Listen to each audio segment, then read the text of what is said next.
Good morning, afternoon, evening, everyone. I'm so happy that you're here.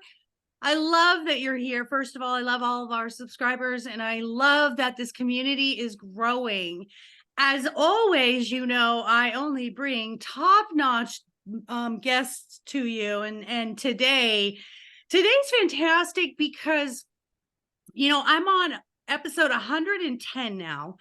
And you would think I've covered everything. Well, guess what? As humans, I could do this for 10 years and still not cover everything because we're always evolving. We always have different situations and different experiences. What's cool about my beautiful guest today is I read what she does and I thought, light bulb, I've never covered this. And it is something any of us who are parents, we go through. So today, listeners, I'm so pleased to bring you Laurie Moser. She's the founder of Staying Active, Health, and Wellness. She's an advocate for moms who have teens with mental health challenges. Raising my hand, raising my hand, raising my hand. After 7 years in the fitness industry and after facing these challenges with her own child, she knows firsthand that taking care of ourselves has a huge impact on our ability to care for those around us. Through her online course and group support program, she provides moms with self-care tools and a sense of community so they can connect with like-minded parents and with themselves. And I think that is so, so key because sometimes we feel we're so alone in our problems. And her website, we'll give you all the links, everything at the end, but her website is for moms who feel overwhelmed, frustrated, and exhausted, trying to support their struggling teens while also caring for their own mental health and well-being. So without further hesitation, good morning and welcome our new friend of the podcast, Laurie. Good morning, Maureen, and thank you so much for having me on your podcast. I'm so excited to share my story, and hopefully it will help and resonate with your listeners. Yes. And we were just talking off air, listeners. And she said everything that you guys know, I firmly believe why I do the podcast. And she said, had I not gone through my own experiences with my own child, I would never be able to be in the field and the purpose and the calling that I'm in now. And I think it's so beautiful. And with that being said, we always start out on I Never Knew with our knee story. And our knee story doesn't have to be one thing, but it's basically that moment that brings us to the awareness that something's not working, something has to change. I got to stop the insanity cycle and figure something out. So let's talk about what your knee story experience was with your daughter. Yeah, I remember it very clearly. It was a few years ago, and I was sitting on my bed, just feeling so helpless, paralyzed, and heartbroken in that moment about what to do next to help my daughter. I wanted someone to, tell me what to do, just give me the answers and solutions, make everything better again. I wanted to feel that peace, calm, and stability that we had in our home. And I wanted to have a relationship with my daughter again. She felt so distant from me at that time, but I knew I couldn't control or fix my daughter. So I knew that the only thing that I could control or fix was taking care of my own mental health and well-being. And that's when I realized that in order to help and connect and support my daughter, if I was exhausted, overwhelmed, and burned out, which was how I was feeling, I wasn't going to be able to be there for her, that I needed to have the energy and state of mind in order to help and support her. And I had to start looking after my own mental health and well-being. So that's when I started my daily practice of journaling. Anything more, it was just too overwhelming. But I thought I must have heard it somewhere, journaling. You know how things sit in the back of your mind? And I thought, okay, I can do that. I can do 5 minutes. And I actually set my timer. I thought I'll just do 5 minutes. So I started with 5 minutes of daily consistent journaling, and it made such a big, it's not like the first time I journaled, it was, I feel wonderful, but I just started to notice it by consistently doing that, it really made a difference for my mental health. I felt this weight being lifted off my shoulders, and I just had a better state of mind after I journaled. So that's how I started my self-care practice. Yes, I love all of that.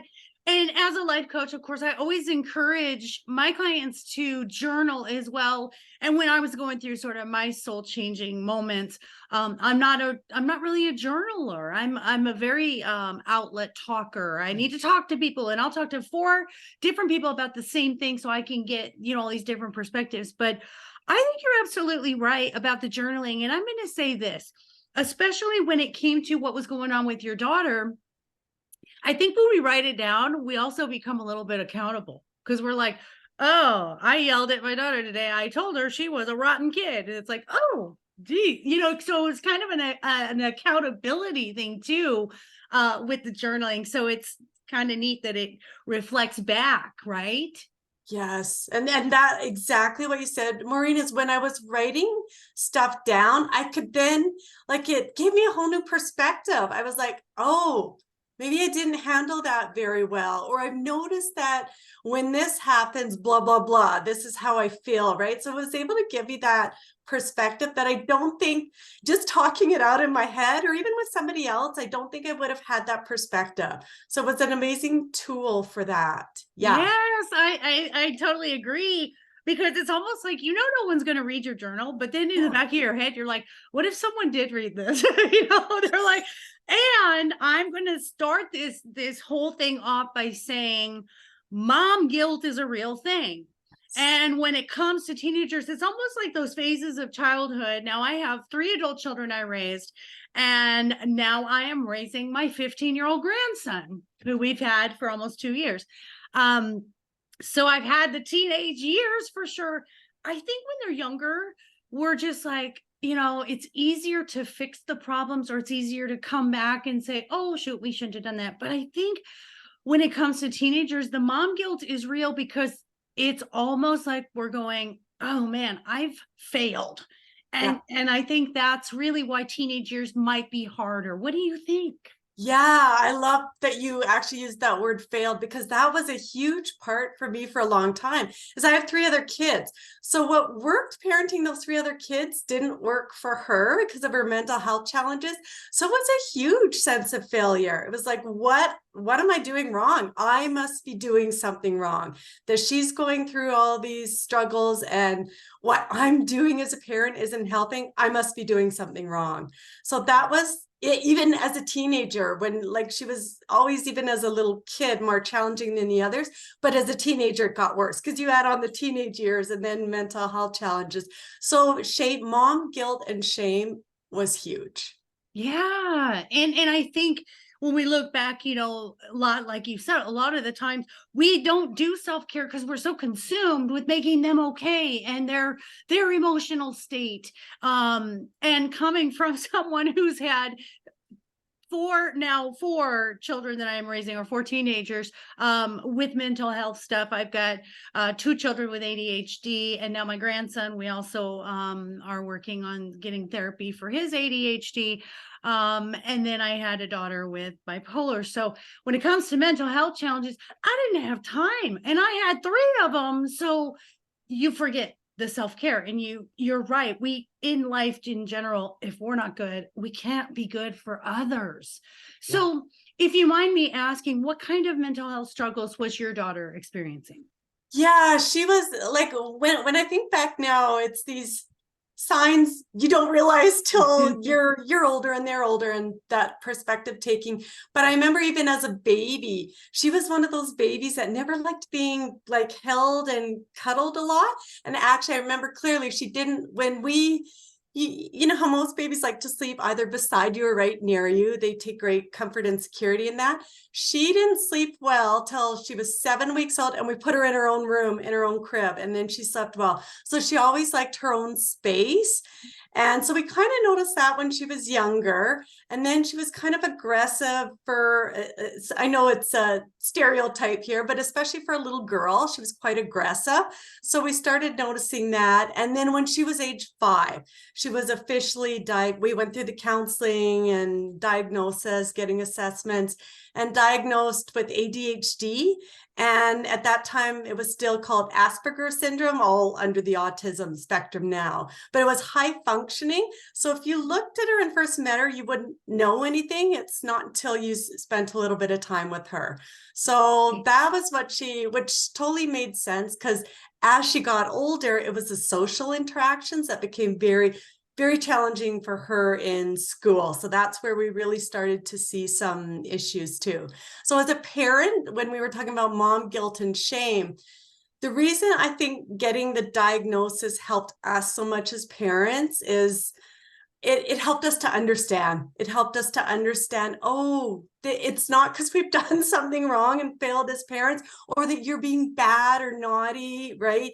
It said, oh, you have these challenges. So this is why you act this way. So it really gave me an understanding as a parent. So it really helped in that way. I can appreciate that so much, because actually I've just discovered that I also, what was formerly known as Asperger's, I also am high functioning autistic. And listeners, to make it clear, I know people have a vision of what autism is, and they're nonverbal, and there's definitely different levels of the spectrum. And Asperger's, and the way that I found out is, my husband has really been helping me, is I have those preferences and those sensory things and crowds. And so it looks different. And my parents, of course, from Gen X, our generation, our parents we were the unsupervised generation. They really didn't care. It was just do what you got to do and suck it up. So I applaud you, because I think this is where we need to go now, is be more aware of our children who have either mental challenges or they are neurodiverse. And that's what ADHD, autism spectrum, all of that is. Just the wiring is different, and the not wanting to have people in your space is very common. I'm not very affectionate. I'm not a hugger. I forget to hug people in my life. I love them. I speak it, but it is difficult. So I appreciate that you said by looking at her, you don't know. But man, who knows? If I look at you, if you have depression, I can't know what's going on. So this is great that you did that comparison. Something that you said, and listeners, when you go to her website, she's got a blog as well. And as I was researching her, and there's something that she posted, and it's called her article is Why Listening to Your Teenager Rocks. And we don't listen. Some of us don't listen to our children, let alone, we especially don't listen to our teenagers, because they can be overwhelming and we just hear them. Da, da, da, da, da. I have a very talkative teenage grandson, when I used to have a son who would barely talk to me. So it is new for me, and it is very energy draining, but I love him. And I try very hard to say, let's talk when I can give you all of my attention. So you give us tips for active listening. And I think if we're going to say anything in this podcast, I think this is going to help parents most of all. So tell us some tips on active listening. I'm so glad you mentioned the listening part, because that was one of my parenting tips. And I just want to make it really clear. This is something I just need to work on all the time. I'm a lot better than I used to be, but yeah, we think that if we're not saying anything, we're listening. That's what I thought, right? I'm like, oh, I'm not saying anything, I'm listening, but I wasn't doing a good job listening at all. So what I've really realized with listening with my kids, I think so often, especially for kids in pain or struggling, right? We want to give our advice, our solutions to them. And what I found most of the time, they don't want that. Like I'll actually say now, if my son likes to talk a lot too, so I'll say, do you want me to listen, or do you want me to give advice? And usually they just want you to listen. So I really try to mirror my body language, so that when I'm listening, I'm not also doing something else. So I'm actually showing them that, yeah, I'm like, if they have an upset face, I try and mirror an upset face. Even if my head, even sometimes I might be thinking, oh, that's silly, you're upset about that. I'm trying to mirror it, right? Oh, you're really concerned about this. I'm trying to show them I'm concerned about that. And what I have learned when I do this is it makes them feel so much more heard and valued, and then they're more likely to open up again. So I'd say the listening, especially to your teen, it's one of the best skills you can improve and work on is just listening to them, because they just want to know that you genuinely care and can empathize with what they're going through. And the time, like you were mentioning, timing it always, I find it's always when you're watching some TV show and it's the middle of a big scene, or that's when they want to come, or you're getting ready for bed. That's when they want to talk. Yes, yes. Yes, all the time. And I heard some parenting expert on teenagers say that teenagers do that, right? But the thing is that's their time for when they want to talk. So unless you really can't, to really try to be open to listening to them. So I'm trying a lot now or trying to do a lot better that, okay, it's bedtime, I'm tired, but you've come in on your own time and willingly to want to talk to me. So I'm going to really try to listen to you. I love that so much. And I saw something that said my grandparents get the parent that my children deserved. I'm a lot more patient now. I'm a lot more aware and understanding. I have more time. My lifestyle is different. I'm not a single parent trying to just feed them and keep them alive.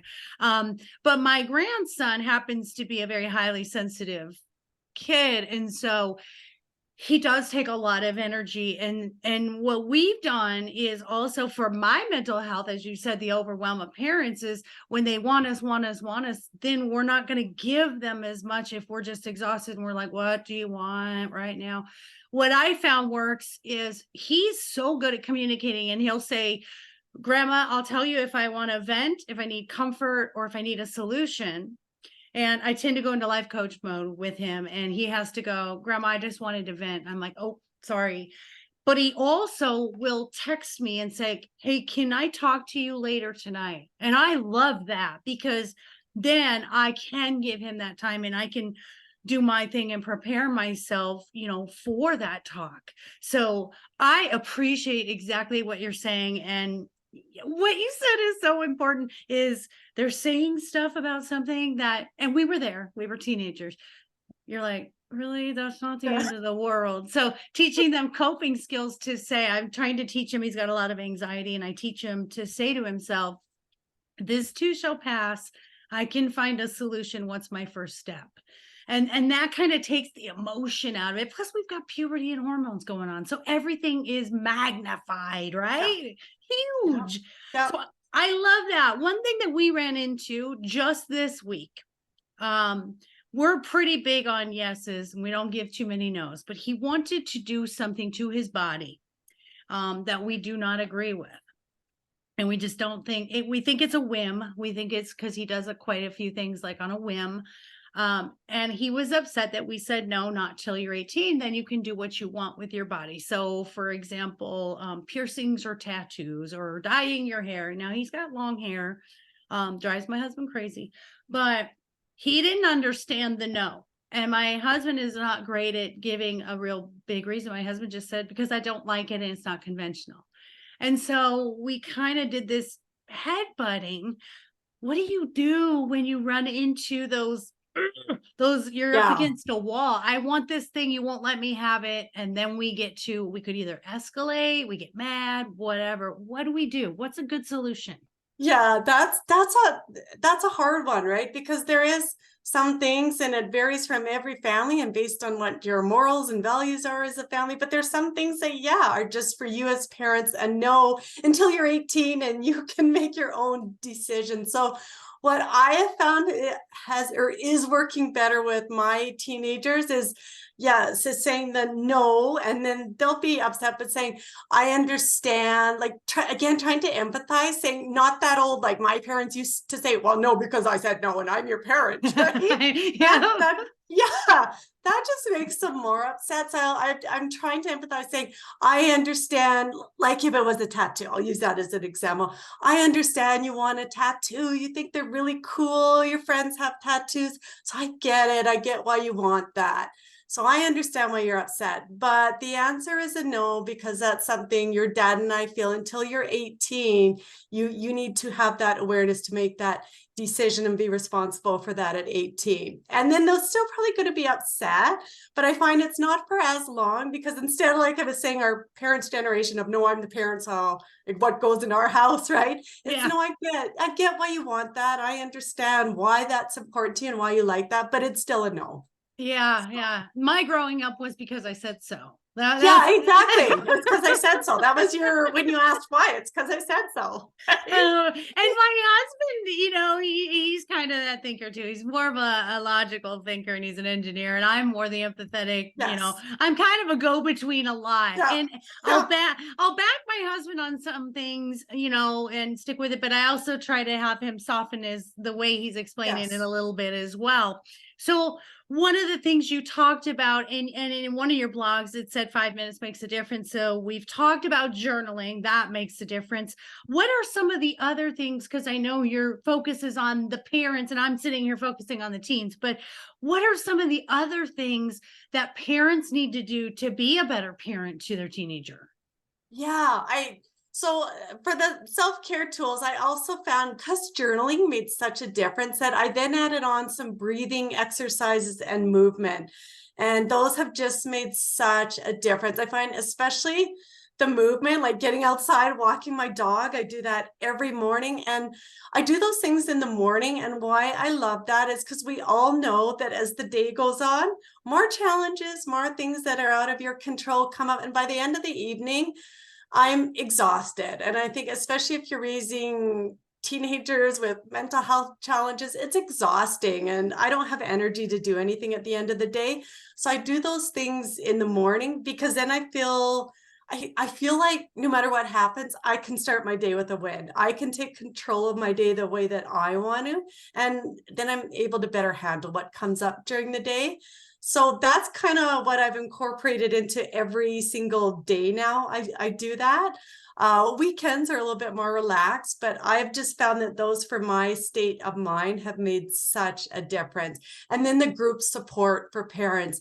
I wouldn't have gotten through all this without group support, because you feel so alone. Like when your child is diagnosed with the mental health challenges, and especially as they become teenagers and the challenges get bigger, you feel so alone. So being with, we actually had counseling that was mandated, and I completely understand why they did it that way, because you have to go. And it was so great because you're with other parents that have gone through similar experience and journeys, but some that are more evolved on their journey. So they're able to share their experiences of what worked. And that just made such that support from being around other parents that were experiencing similar things, and feeling heard and valued from other parents, made all the difference. And I'll always remember this one mom saying to me, it gets better. It does get better. So having that support is everything. It really makes such a difference. I agree. And in the age of technology and internet, oh, what a blessing. And I say that about every situation in our life. That's why we do AA. That's why we have online meetings and Zoom and all the things that make it so much easier to feel supported, or 988 if you have suicidal ideation. We didn't have those things, and we did feel very isolated when we were younger, and even when I was raising my teenagers. One of the things, so my son, who's he'll be 25 next month, he not only had ADHD, but he had oppositional defiant disorder. So I was a single parent, and it was just me, and the mornings were so tough and struggles. And I don't know if I had told this story, listeners, yet, but I was so frustrated one morning trying to get him up, going in there, get up, get up, get up, get up. Then he's grouchy and he gets up, and I said, you need to eat something. I'm making some toast, and I've got the knife, and I'm in my robe or whatever. And he's defying me in every turn. And so he finally is going out the door to catch the bus, and he usually like slams the door and he kicks the gravel all over. And I said, don't slam the door and don't kick the rocks. And he did. And I was that mom that had no self-care and no support. I lost it, and I'm running down the street with a butter knife in my robe going, you're such a punk. Why do you? And we laugh about it today. My son was like, walking slowly, and then he looks back at his crazy mother, like psycho mom with her butter knife, going, oh my God. And he starts walking faster and faster. Like, I lost it. I absolutely lost it. So there's your support group for me, guys, is you don't have shame over the moments where you are going to lose it. Right. Yeah. When you're, I can only imagine the challenges that you face being a single parent, how hard that would have been. Like, wow, it's hard enough being having a partner and being a team, but doing it by yourself. So even more reason why getting support, like having that support from other parents, moms, is just so crucial for someone else to say, yeah, I hear you. I know how that feels. My kid did something just similar. This is what I did that helped, right? And not feeling that guilt or shame about how you handled something, right? So that Right. that is one thing now that has, I think, has made it so much easier, is that if you live in a small town or remote area, to be able to get the support and services online now has made such a because you can find the Facebook groups for moms and parents. You can get online counseling, therapy, workshops, courses. So that's made a huge difference in that accessibility now. And that's a Yes. real Oh, positive thing. I agree so much to that we have these resources at our fingertips, and don't be ashamed, and don't, feel like you are different from everyone, because we are all the same. If you're a mother, you've been through it.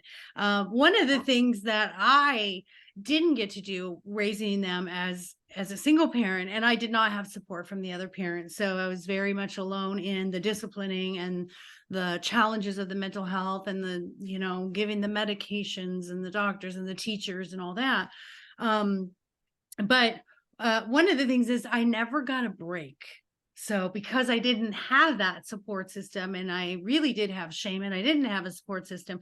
So how important do you think, and I think this would have made a difference for me, like now I'm so calm and I can do this, the getting away from your child. So important. Right, putting some Yeah. space between you Yes. and them, even just taking a weekend or a little staycation, or an hour to go shopping. What do you think?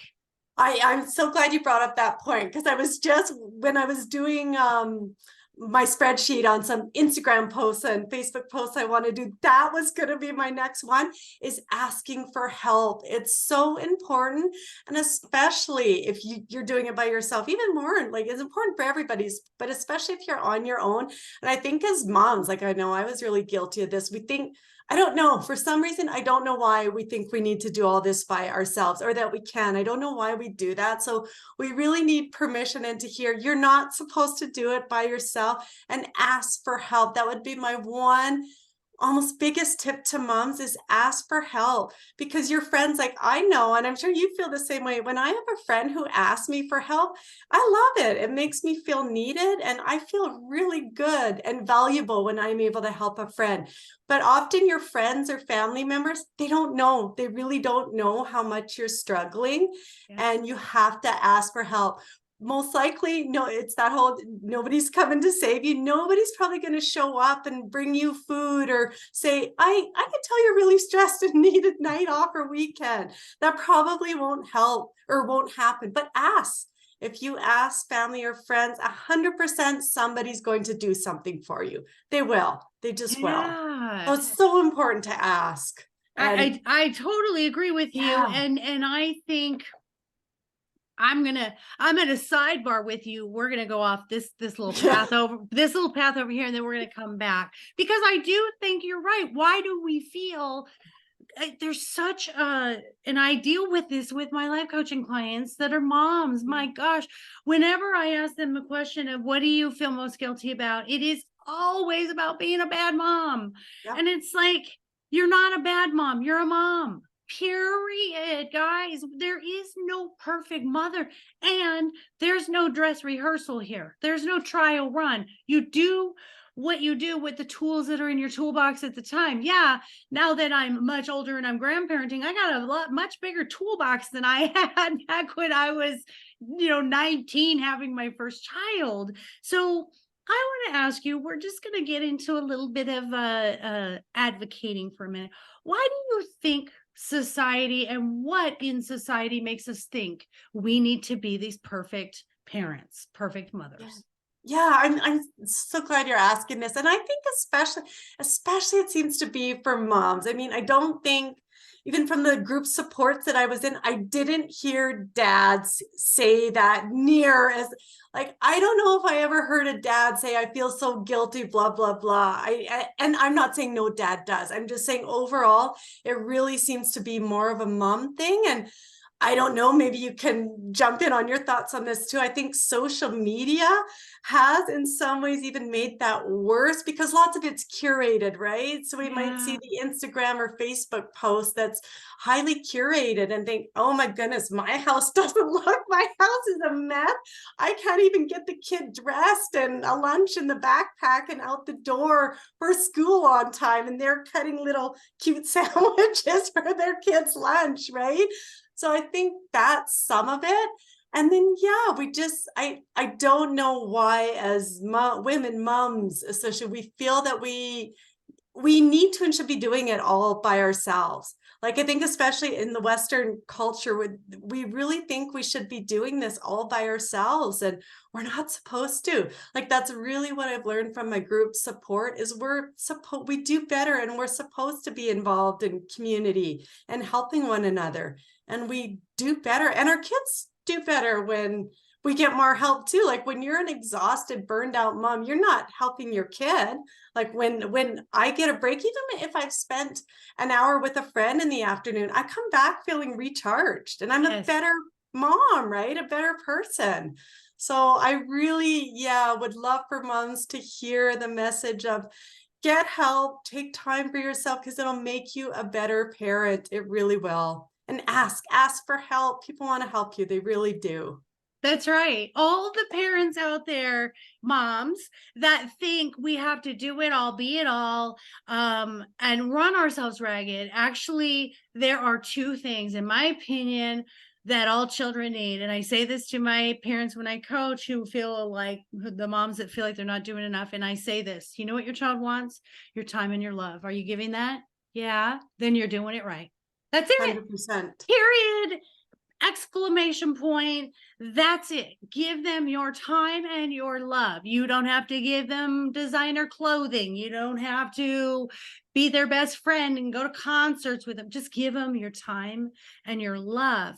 Here's something I made a mistake on, and maybe you mothers out there can appreciate that now that I'm the grandma of four grandchildren now, and raising three teenagers.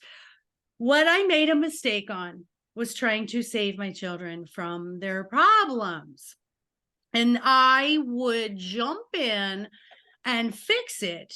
And I failed. I think I failed, a couple of my children, some of my children, my middle daughter and my son are pretty good now at problem solving. And but what I did was I would jump in because I didn't have support. My own failures felt like, and triggers felt like, I'm not going to let that happen to my kids.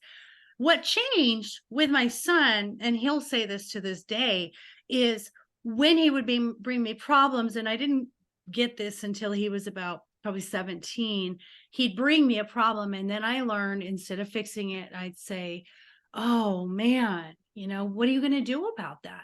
How does that make you feel? What do you think you should do? Oh, I'm sorry you're going through that. But I used to be like, what can we do? What can we do? What can I do to fix this? How can I help? And sometimes we need to just let them learn. And my grandson, I'm doing great with now. He's got a lot of anxiety. He'll text from school and say, I'm having a lot of issues. And I'll say, okay, just breathe. What can you do to distract your thoughts? How can you get through this moment? And instead of running to the school and picking it up like I would have my other son or my son, I now push him to have coping skills to be able to solve it and work through it. And he's better for it. And he'll come home and be a totally different kid and just say, oh yeah, I was just having, a moment where I was feeling overwhelmed. And I would have run and, let me protect you. What do you think about teaching Oh, coping?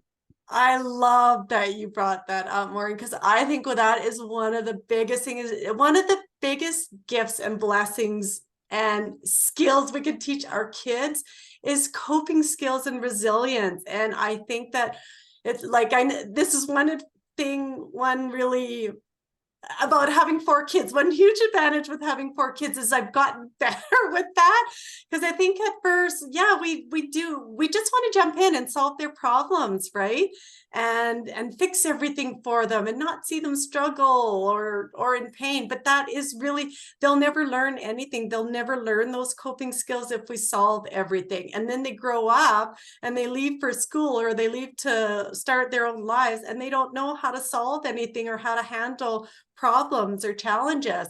So I think that, and I love what you said, that's what I'm trying to do too. When one of my kids has a problem, such and such happening, instead of offering any solution, it's like, oh yeah, I hear you, that's hard. I mean, tell me, how do you feel about that? And oh, what do you think you could do about it? And sometimes I'm amazed in saying, what do you think you could do about it? And what they come up with.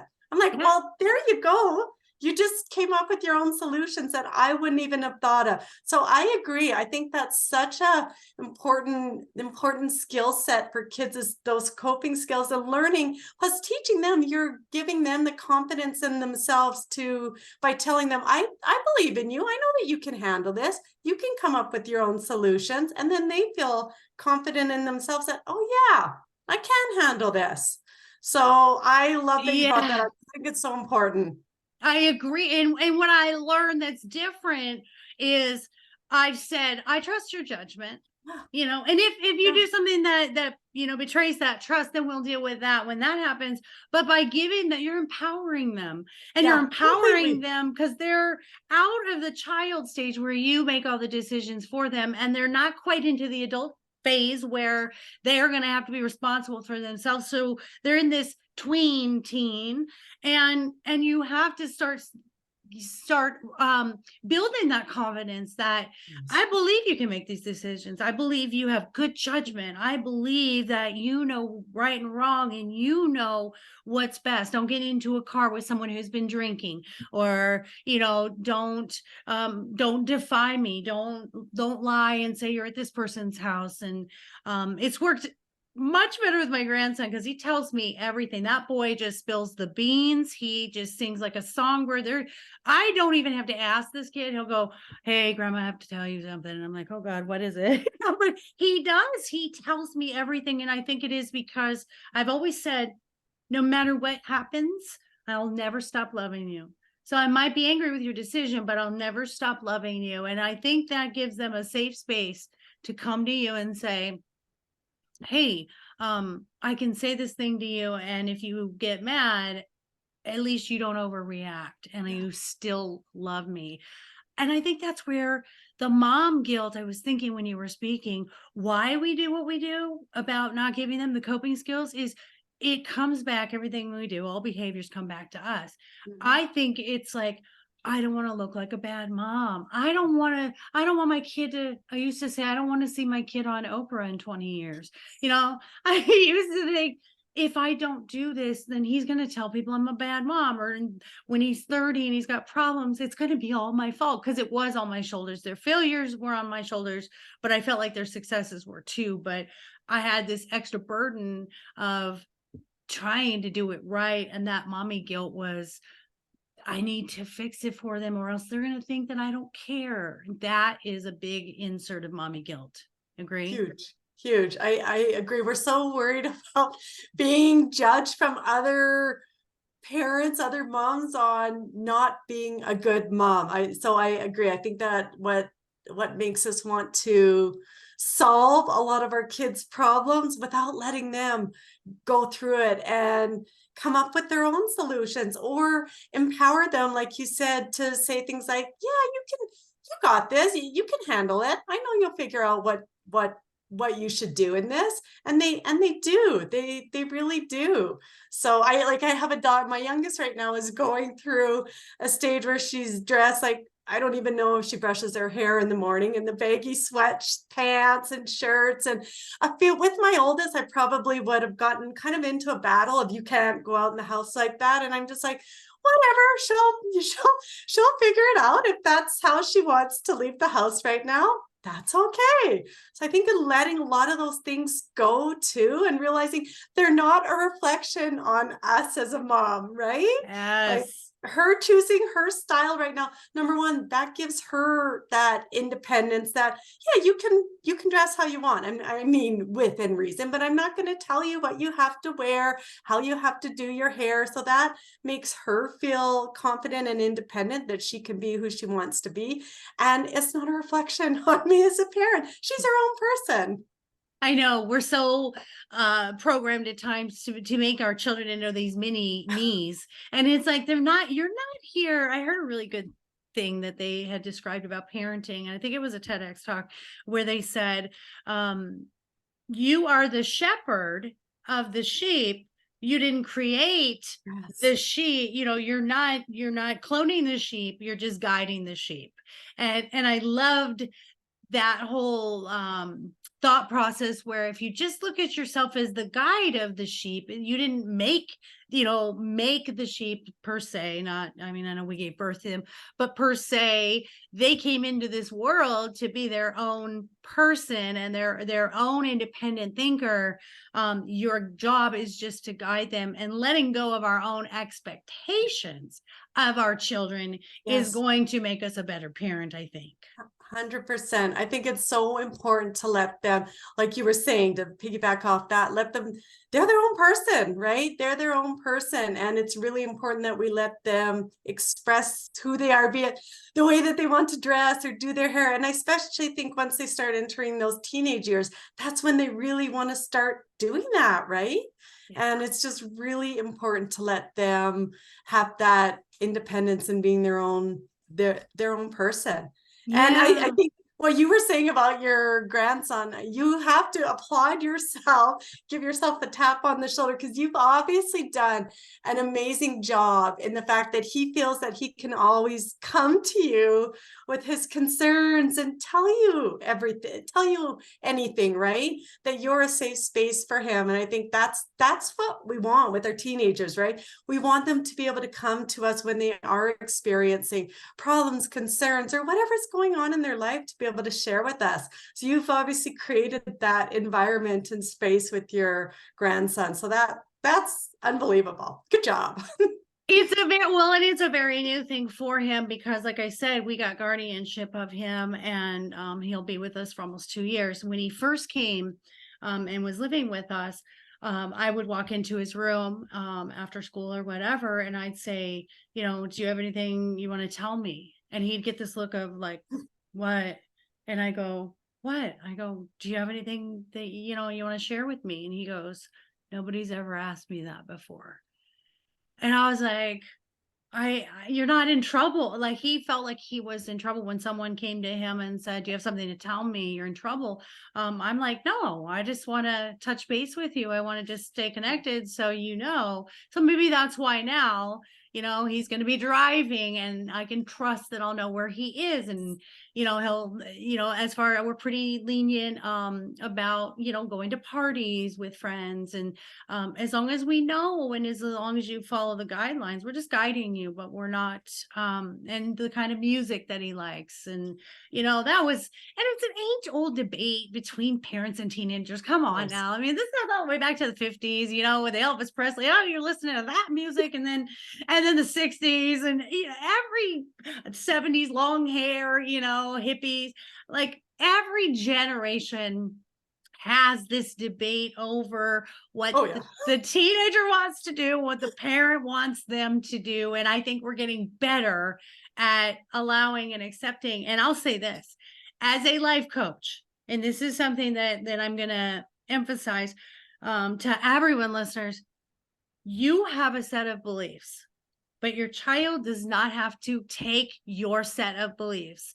And for me, I believe my parents did it really well. We did not have religion in our home. We did not have any talks about bigger, deeper things of what we're supposed to believe. My parents actually said to me, we want you to decide for yourself.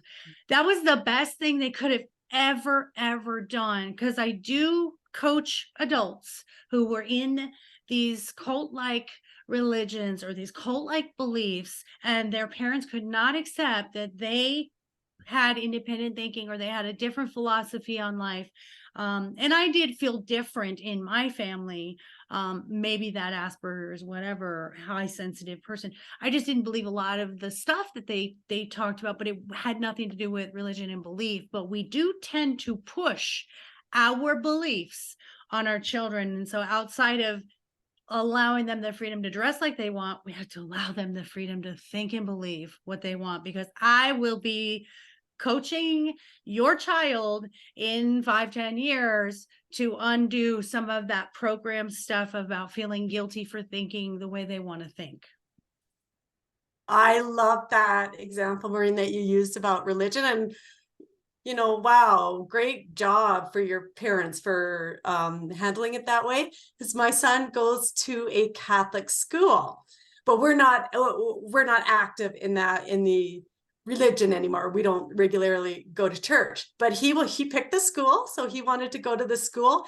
And he also so he's 16 now. So he also last year at age 15 last year, he chose to get the confirmation and go the reconciliation. He chose to do all that process, but that was 100% on him. We never even talked about it. He just came home one day and said, this is what I want to do. And it's okay, fantastic. But I think it made me feel good as a parent for the same reasons you were talking about. That was his belief system. He chose to do that. We never mentioned anything one way or the other about it. That was his choice. And I think it is really important that we don't put our beliefs on our kids and tell them, this is the way, this is what we believe as a family, and this is what you have to believe too. I mean, every family has their values, but it is really important our kids are their own independent people and have their own belief system, and that we allow that, right? We don't make them feel bad or guilty for that. Hold on 1 second. I think we lost some audio with you. Your audio decreased a little bit. Hold on. Good. Okay. So I think what you said, what I love is it's such a reverse thing that you said, where you're like, we didn't push any of the religion, and then he went and found it himself. And I think a lot of times what will happen is we push this belief system on them, and then as they're finding themselves and their independence in their teen years, they're going to rebel. And then it's kind of going to be the opposite effect of what you wanted anyway. And you were like, if I wanted him to be Catholic, I didn't push him to be Catholic, and he decided. So the freedom, I think it's the freedom to believe whatever they want to believe in. My grandson and I have had really cool, deep conversations about stuff. And I always predecess it with this, and listeners and parents, I hope you do this as well. I always say, the way I feel is, or my opinion, or what works for me is. Instead of saying, you need to, you should, our family has believed this for centuries. It's just saying, I have the freedom to believe who I am, and you're allowed to have whatever you believe as well. Yeah, that is such a great way to say it, that this is my opinion. And that's what when that's the one thing about teenagers that is really cool, is you can get into much more in-depth, intelligent conversation. Like, they'll really bring up some interesting topics. And I've had my kids teach me so many things now where I'm like, oh, wow, I didn't know that. So it's really cool to learn from your teenager. It really is. But I've had times where my son or one of my kids might be saying something, I'll be like, oh, but that, in your opinion, right? In your opinion, you feel that way. So I think that's a really important example to role model that, yeah, you can, that's your opinion, but that doesn't mean the other family members have to feel that way about it, or your friends, right? So, and then they can learn, they can have these conversations because you're role modeling for them. So they can have these conversations with their friends who might not agree with them. And they learn how to have conversations with other people where you don't have to agree. You don't have to agree. It's not about that, but it's about hearing each other, right? Yes, and if we stop talking and stop lecturing, you will learn from them. And you have to think, we're not the center of their world anymore. They're not a 4-year-old where we're the center of their world. They're out there in the world listening to friends, listening to teachers, listening to social media. They're getting information. And I love what you said, because my grandson he teaches me every day. He's like, "Hey, grandma, did you know blah, blah?" And I'm like, "No, I didn't know that." Or he'll send me TikToks, and him and I share a love for plants. He wants to open a nursery here in Texas, and we propagate plants for each other. Or we go, "Hey, what is this plant?" He brought me a plant from the wild that I've started growing. It's just fantastic. And letting him know I don't know everything, and I value that you can teach me too. And that's empowering to them too, that they don't feel like I'm always the child. I don't know as much as you do. I feel inferior all the time. Right. I think that's Yeah. important, that you're empowering them.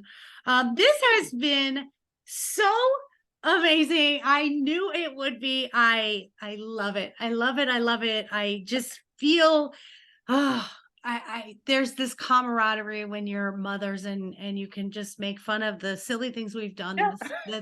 all the things that we've all struggled with in our humanness. And we're here to just say to everybody, there's no perfect mothers. There's only loving mothers who give their time and their understanding. So I have a segment before we leave, because everything's always so heavy on this podcast. And it's called "How Weird Are You?"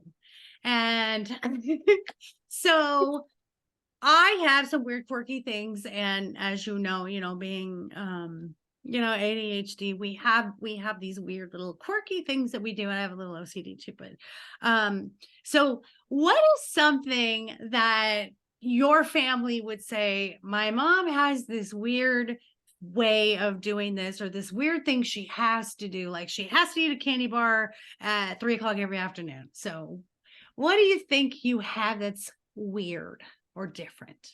Weird. Well, I do have a little OCD, so I will do things like I'll I'll wipe down the mirror and then have to wipe it down right again. So that is one of my little weird things.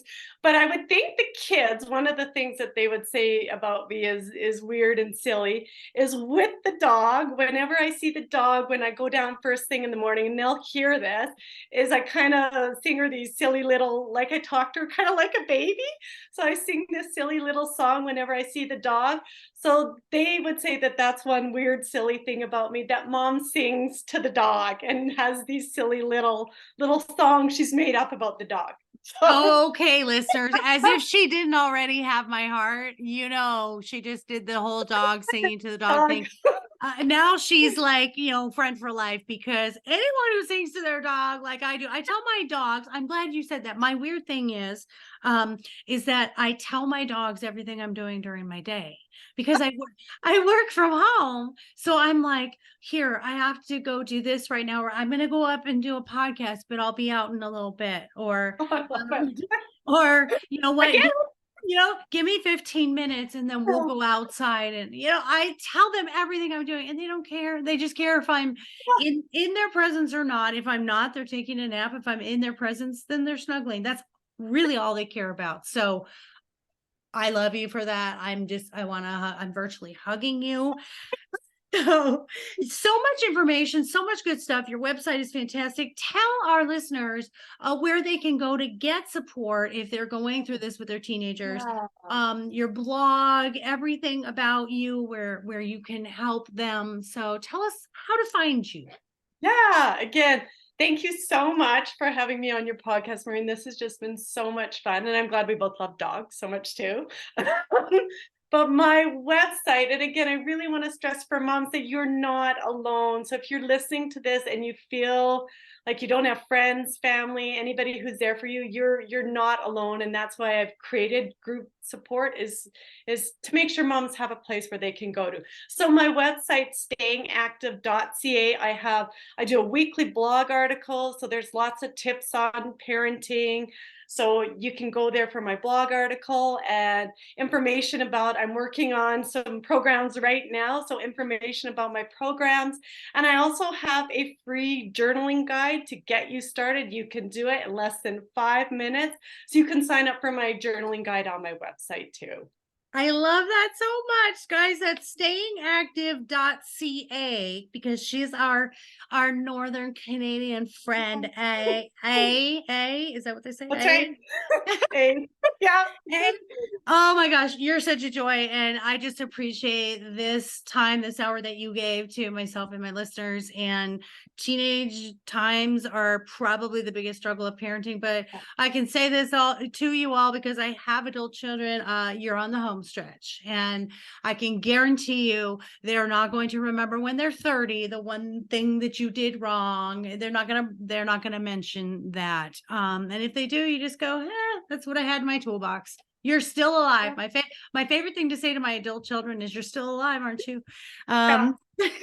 So thank you so much, listeners, for being here. Again, let's grow this community.